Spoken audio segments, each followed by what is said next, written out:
Hello friends, आज हम पढ़ेंगे आर्टिकल 32 अनुच्छेद 32 संवैधानिक उपचारों का अधिकार। अब देखो, जब मैंने इसको फर्स्ट टाइम पढ़ा था तो मेरे माइंड में एक क्वेश्चन आया था कि इस आर्टिकल को ही क्यों संविधान की आत्मा कहते हैं, द सोल ऑफ कॉन्स्टिट्यूशन इसको क्यों कहते हैं। बाकी 12 से 35 तक आर्टिकल है उसको क्यों नहीं कहते। मतलब 12 से 35 तक फंडामेंटल राइट्स हैं कि नहीं, सब में सारे को आर्टिकल्स में राइट ही मिलते हैं, सबको प्रत्येक व्यक्ति को राइट मिलता है नहीं कि उसका खुद का अधिकार। तो आर्टिकल 32 को ही क्यों संवैधानिक मतलब संविधान की आत्मा कहा गया, द सोल ऑफ कॉन्स्टिट्यूशन। तो देखो, इसको इसलिए द सोल ऑफ कॉन्स्टिट्यूशन कहा गया क्योंकि भाग 3 मतलब फंडामेंटल राइट्स की गारंटी लेता है, मौलिक अधिकार की क्या लेता है, गारंटी लेता है। गारंटी किस प्रकार लेता है, गारंटी ये इस तरह लेता है कि अगर आपको ऐसा लगे, मतलब भाई ये मौलिक अधिकार आपका अधिकार है, अगर आपको ऐसा लगे कि आपकी अधिकार कोई छीन रहा है तो आप डायरेक्ट सुप्रीम कोर्ट जा सकते हो। मतलब देखो पावर, देखो आर्टिकल 32 क्या पावर देता है कि आपको अगर ऐसे लगे कि आपके अधिकार कोई छीने तो आप डायरेक्ट सुप्रीम कोर्ट जा सकते हो।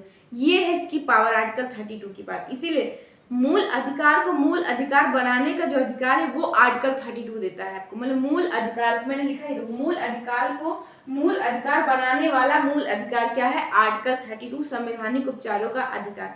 बात समझ में आ गई किसको सोल ऑफ कॉन्स्टिट्यूशन क्यों कहते हैं, संविधान की आत्मा क्यों कहते हैं, क्योंकि भाग 3 की गारंटी ले लेता है कि अगर आपको ऐसा लगे कि हमारे अधिकार कोई छीन रहा है तो आप सुप्रीम कोर्ट जा सकते हो। ठीक है, ये क्वेश्चन पे डिस्कस हो गया। देखो, इसीलिए इसमें 5 तरीके के रीट निकाले गए हैं। रीट निकाले गए, रीट एक ऐसा होता है जो सुप्रीम कोर्ट की तरफ से जबरदस्त मतलब आदेश होता है, रेमेंडी बोलते हैं, जबरदस्त आदेश रेमेंडी होता है, जो किसी व्यक्ति मतलब जिसको ऐसा लगे कि हमारे अधिकार को छीना जा रहा है वो उस व्यक्ति के लिए निकाला जाता है। अब पहला रीट क्या आता है इसमें, हैबियस कॉर्पस। हैबियस कॉर्पस मतलब क्या होता है, बंदी प्रत्यक्षीकरण।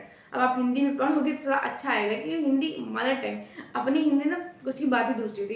तो बंदी प्रत्यक्षीकरण आपको तो साफ साफ मतलब प्रोनाउंसिएशन आ रहा होगा कि बंदी को प्रत्यक्ष रूप से सामने लाइए, बंदी को प्रत्यक्ष रूप से सामने लाइए। इसका मतलब टू हैव द बॉडी, मतलब सशरीर के साथ बंदी को प्रत्यक्ष रूप से उपस्थित करिए कोर्ट में। अगर जिसको आपने 24 घंटे से ज्यादा हो गया है लिए हुए, गिरफ्तार किए हुए, तो उसको आपको कोर्ट में प्रेजेंट करना होगा, मतलब बंदी के साथ। अब देखो इसमें मैटर क्या है, इस रीट में मैटर क्या है, तो इसमें मैटर ये है जैसे किसी व्यक्ति को ऐसा लगे कि उसको जबरदस्ती गिरफ्तार कर लिया गया है, जबरदस्ती गिरफ्तार कर लिए बिना बात के, जैसे गांव में होती रहे, अगर 2 पार्टी में लड़ाई हुई तो सामने वाला उस व्यक्ति का भी नाम लिखवा देगा उसमें केस में, मतलब एफआईआर में, जो उस समय वहां पे रहेगा भी नहीं। मतलब मान लो 2-3 भाई हैं तो 2 भाई मान लो प्रेजेंट टाइम में लड़ाई में उपस्थित हैं और एक लोग अब्सेंट है, वो बाहर है, तो उनका भी नाम लिखवा देंगे कि नहीं ये भी थे। अब वो जब आए तो उनको पता चले कि हमारा भी नाम लिख गया है, तो वो मतलब और उनको पुलिस गिरफ्तार कर ले, गिरफ्तार करके जाके थाने में कूचे उनको, मतलब मारे,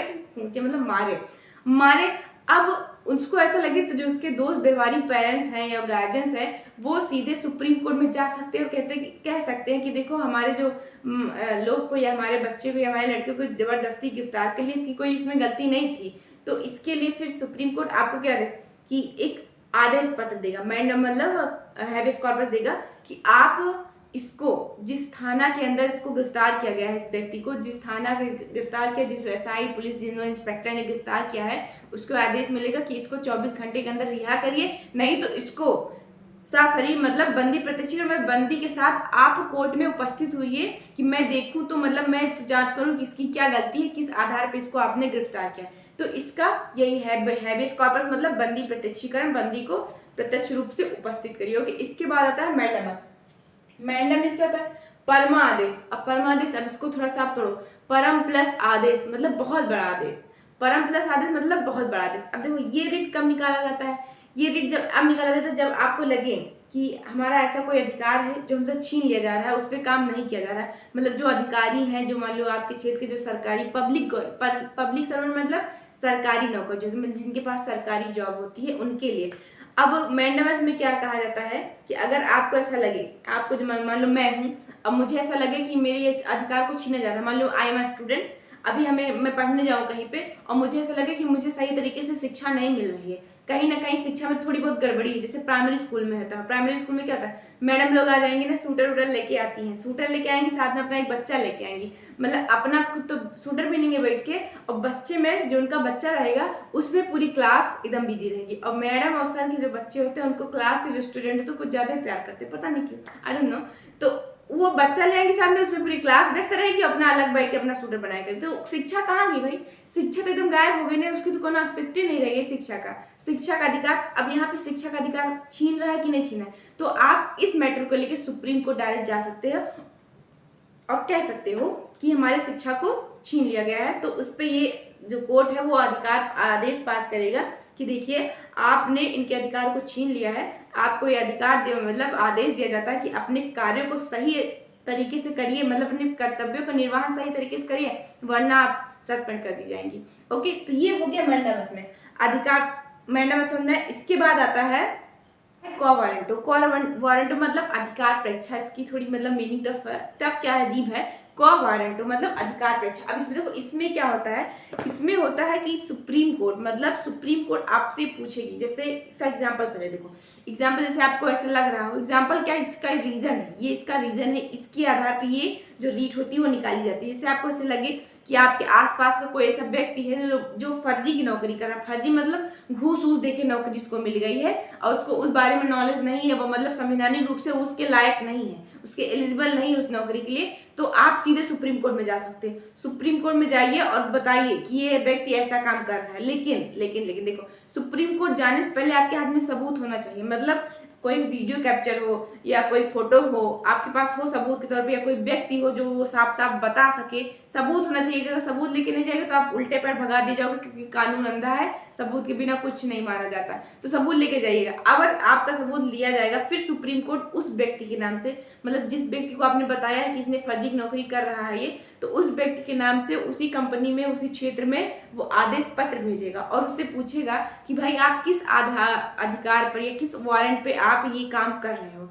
तो उससे आप कोर्ट में पेश किए जाओगे, मतलब जो व्यक्ति होगा उसको कोर्ट में पेश किया जाएगा, फिर उससे एकदम संवैधानिक रूप से, मतलब एकदम अच्छे तरीके से उसकी जांच होगी कि आपने कब इसका फॉर्म भरा था, कब पेपर दिए थे, कब आपकी प्री था, कब मेन था, कब इंट्रोडक्शन था, अब कितने दिन आपने तैयारी की, आपकी सैलरी फर्स्ट सैलरी कितनी थी, कब मिली, मतलब सब मिला के कुल मिला के जितना आपके पेट में कोने कोने जितनी बात छुपी रहेगी सब निकाल के पूछ लेगा।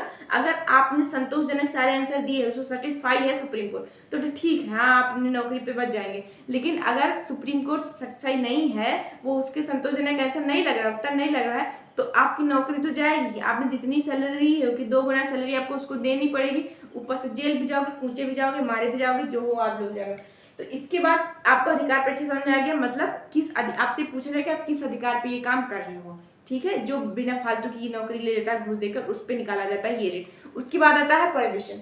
प्रोहिबिशन में क्या होता है, प्रतिषेध। आपको साफ साफ पता चल रहा होगा प्रतिषेध में क्या होता है, रोकना। प्रतिषेध मतलब रोक देना, स्टे कर देना, रोक देना मतलब स्टे कर देना। इसमें क्या होता है, देखो इसमें जब कोई जैसे हाई कोर्ट सुप्रीम, सबसे बड़ा क्या है सुप्रीम कोर्ट से छोटा क्या है हाई कोर्ट की नजर में कौन छोटा है, डिस्ट्रिक्ट कोर्ट के नीचे कोई कोर्ट नहीं होता। तो supreme court, high court, district court, ये जितने होते हैं, जैसे मान लो कि लखनऊ हाई कोर्ट है और लखनऊ हाई कोर्ट का जो मर्डर केस है उसको कानपुर वाला हाई कोर्ट सॉल्व कर रहा है, कानपुर का हाई कोर्ट सॉल्व कर रहा है, तो जो सुप्रीम कोर्ट उसको आदेश देगा, प्रोहिबिशन करेगा, उसको मना करेगा कि आपके अधिकार क्षेत्र का नहीं है, आप इस काम को मत करिए। अब जैसे सुप्रीम कोई हाई कोर्ट का ऐसा केस हो जो सॉल्व कर रहा हो और वो उसके अधिकार क्षेत्र में नहीं है, तो सुप्रीम कोर्ट उसको मना करेगा कि आपके अधिकार क्षेत्र का नहीं है, आप इसको सॉल्व मत करिए, इसको जो इसके मतलब आगे को भेजिए, इसको आगे को भेजिए। तो प्रोहिबिशन मतलब क्या होता है, स्टे करना, रोक देना।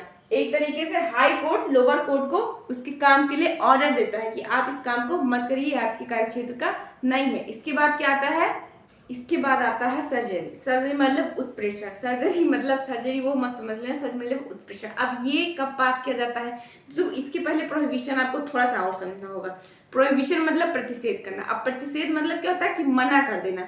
अगर कोई मतलब कोर्ट हो जो लोअर कोर्ट हो, अगर वो अपने अधिकार क्षेत्र का उल्लंघन कर रही तब उसको क्या किया जाएगा, मना किया जाएगा कि आप ये मत कीजिए, आपके अधिकार क्षेत्र में नहीं है। लेकिन अगर उसने उल्लंघन करके अपने अधिकार क्षेत्र से उल्लंघन करके उस केस पर उसने अपना निर्णय भी दे दिया है, मतलब उस पर निर्णय सुना दिया है और वो लीगल नहीं है, तब ये पास किया जाएगा उत्प्रेषण मतलब सर्जरी। मतलब फिर कहेगा जो सुप्रीम कोर्ट होगा, उच्च हाई कोर्ट सुप्रीम कोर्ट होगा। अब सुप्रीम कोर्ट निचली अदालत, मतलब सुप्रीम कोर्ट की नजर में हाई कोर्ट निचली अदालत है और हाई कोर्ट की नजर में कौन सी निचली अदालत, डिस्ट्रिक्ट कोर्ट बस।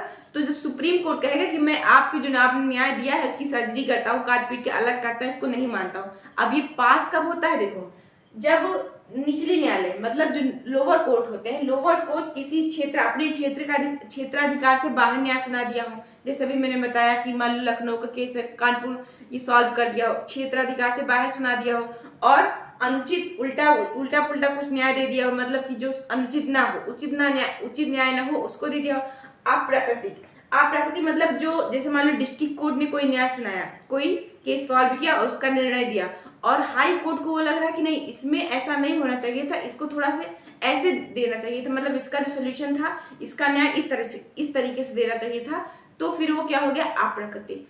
ये तीनों आधार पे निकाले जाते हैं सर्टेरी मतलब उत्प्रेषण रीट निकाली जाती है। लेकिन उत्प्रेषण रीट कब निकाली जाती है, केस मुकदमा होने के पहले। केस मुकदमा होने से पहले तो प्रोहिबिशन लगाया जाता है कि केस ये मुकदमा आपके अंडर में नहीं है, आपके अधिकार क्षेत्र में नहीं, इसको मत करिए। जब फैसला सुना दिया जाता है, मतलब लोअर कोर्ट जो होते हैं वो उस पर अपना फैसला सुना चुके होते हैं, तब निकाला जाता है सर्जरी मतलब उत्प्रेषण फैसले के बाद। ठीक है, ये आपके 5 रीट हो गए, पांचों आपको आई होप समझ में आ गया होगा। अब आप एक बार खुद से सेल्फ स्टडी करिएगा, बेटर समझ में आ जाएगा। मैंने इसका एक छोटा सा ट्रिक बनाया, उसको आप जान लीजिए, मतलब जैसे आपके पांचों जो रीट है वो आपके माइंड में सेट हो जाए।